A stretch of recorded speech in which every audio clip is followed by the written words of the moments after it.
Hi guys, you're watching Geek Assemble, and today we're in another review. We're reviewing Kick-Ass, which is a comedy spoof superhero film. It's about a boy that pretty much goes through the geek stages of his life at a school or a secondary school, and he's not that popular. The girl that he likes thinks he's gay. You've got him getting battered by bullies, and he decides enough's enough. All these superheroes, all these comics we read and movies, no one ever actually tries to be one though, do they? So he decides to put on a suit and fight crime. And he does that and he gets shot and ran over and in ambulance, and it is a fail. Which is something that real life would do, and I like that situation. He's like, yeah, I'm going to do this, I'm going to do that, and then he just gets... No, he didn't get shot, he gets stabbed. He gets stabbed and then he gets ran over, and then he's like,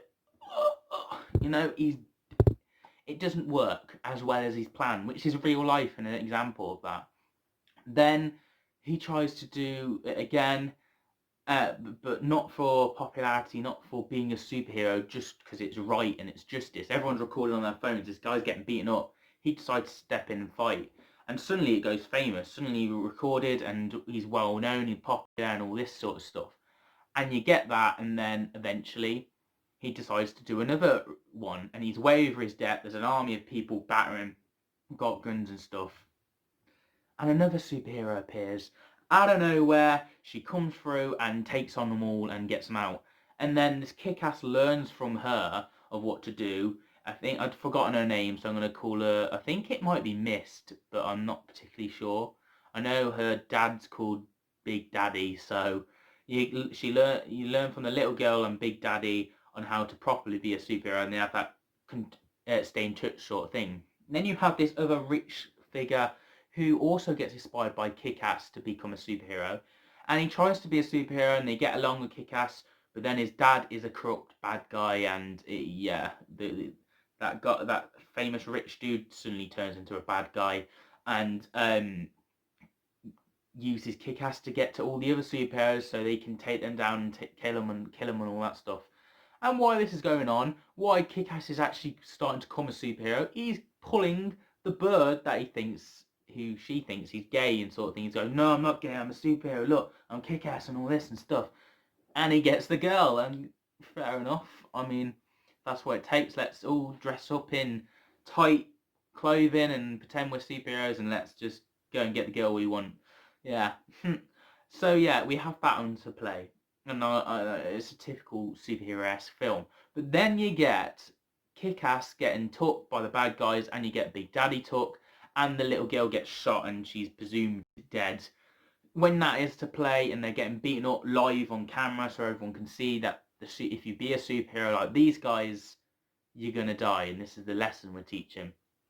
She arrives up and kills everyone and saves the day, apart from her dad's already been beaten, and so's Kick-Ass, but her dad's been set on fire and he's dying, and she says goodbye, and she's not only lost her dad, but she lost her mom as well. There was a little backstory of her dad was a police officer that got drugs in his house. Someone planted drugs in his house. He got arrested and took away for a couple of years. The mom couldn't cope while she was pregnant with the little girl, and she took drugs and died. And it's all down to this company, the bad guy.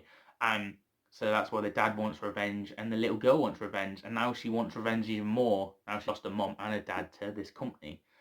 So she's going to take them down. She's just lost them all, and she decides to step up. And then we go into this massive battle scene. She's taking out all these guys, but she runs out of ammo. She needs backup. And Kick-Ass comes to the rescue, fights off. Then it's the two main boss battle, which is awesome to see. I love that. We got the non-superhero who turned evil versus Kick-Ass, and then you've got his dad versus the little girl, and the little girl needs help desperately when she's out of her depth with how powerful I guess he is and stuff. But as Kick-Ass, they both fall to the floor. Kick-Ass gets up and gets the rocket launcher and takes down the dad, and the bad guys are all complete apart from obviously the one that betrayed him. He gets up and sees the superheroes drift off, and he's like, I'll get my revenge sort of thing, leading into probably Kick-Ass 2, which we'll be reviewing next week on the channel. But yeah, obviously the little girl, she doesn't have a dad or mom anymore, but she goes off with the officer that took her in when she was a little girl when her dad was in prison and her mom passed away. So she's back with that police officer, and she's starting a new school. And the Kick-Ass is ready to be a superhero, and he has the girl of his dreams, and his mates are still nerdy and stuff like that. So yeah, it was a very take the mick comedy-esque movie, which I really enjoyed in certain aspects. And I honestly say it's not a bad film. I'd give it a 9 out of 10. Solidly taking the mick out of the typical superhero genre, but also stepping it up with the blood scenes of people getting shot and all these battles and realisticness. Is just taking the mick, but on another level. And it's cheesy, it's fun, and it's comedic, and it's just what you really need for a cheesy superhero film. And I really love it. So yeah, it's a 9 out of 10 from me, and I can't wait to review Kick-Ass 2 next week on the channel, so stick around for that. But if you're not a fan of me reviewing Kick-Ass, then don't worry, we do Harry Potter, Twilight, Jurassic Park, Star Wars, Merlin, Being Human, Doctor Who, Game of Thrones we'll eventually do. We have done Lord of the Rings already, Marvel, DC, there's so many shows, so many movies we will do and get around to on the channels. This channel really is for everyone, so you might as well subscribe. And if you know anyone who might like my channel, get them to subscribe too, or share the video. It really helps, and also helps giving us the video a thumbs up if you enjoyed it. Comment down below what you thought of this movie and get the little bell so you don't miss a video. And as always, I'll see you guys for another video very soon. Have a nice day.